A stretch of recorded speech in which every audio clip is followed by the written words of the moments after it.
दिनांक 13 फेब्रुवारी ते 19 फेब्रुवारी 2026 या कालावधीत आत्मामालिक संकुलातील विद्यासंस्थान इमारतीतील मुलींच्या वसतिगृहात शिवसप्ताहाचा उत्साहपूर्ण प्रारंभ झाला आहे। या सप्ताहाची सुरुवात छत्रपती शिवाजी महाराज यांचा पुतळा व आत्मरूप प्रतिमेच्या भव्य मिरवणुकीनं करण्यात आली।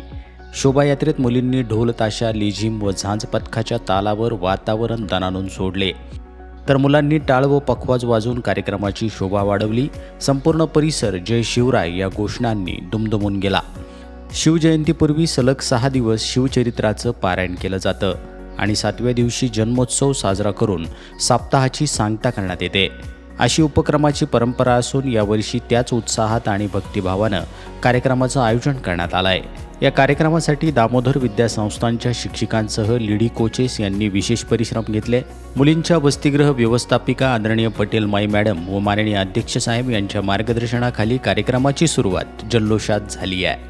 यावेळी संस्थेचे अध्यक्ष माननीय श्रीमान नंदकुमारजी सूर्यवंशी साहेबांनी आपलं मत व्यक्त करताना सांगितलं, शिवसप्ताह हा केवळ उत्सव नसून तो संस्काराचा आणि प्रेरणेचा महोत्सव आहे।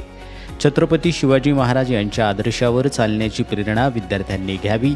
त्यांचं धैर्य, दूरदृष्टी आणि राष्ट्रनिष्ठेचा वारसा पुढील पिढीपर्यंत पोहोचवणं हीच खरी शिवजयंती साजरी करण्याची भावना आहे, असं त्यांनी सांगितलं। या कार्यक्रमास ट्रस्टचे उपाध्यक्ष माननीय बाळासाहेबजी गोरडे साहेब यांनी भेट दिली व मुलींना शिवसप्ताहाच्या हार्दिक शुभेच्छा दिल्या। संपूर्ण कार्यक्रम भक्ती, उत्साह आणि देशभक्तीच्या वातावरणात पार पडला असून आगामी दिवसांमध्ये विविध सांस्कृतिक व शैक्षणिक उपक्रमांचं आयोजन करण्यात येणार आहे। आत्मामालिक न्यूजसाठी संपादक सागर आहिरे, कोकम ठाण।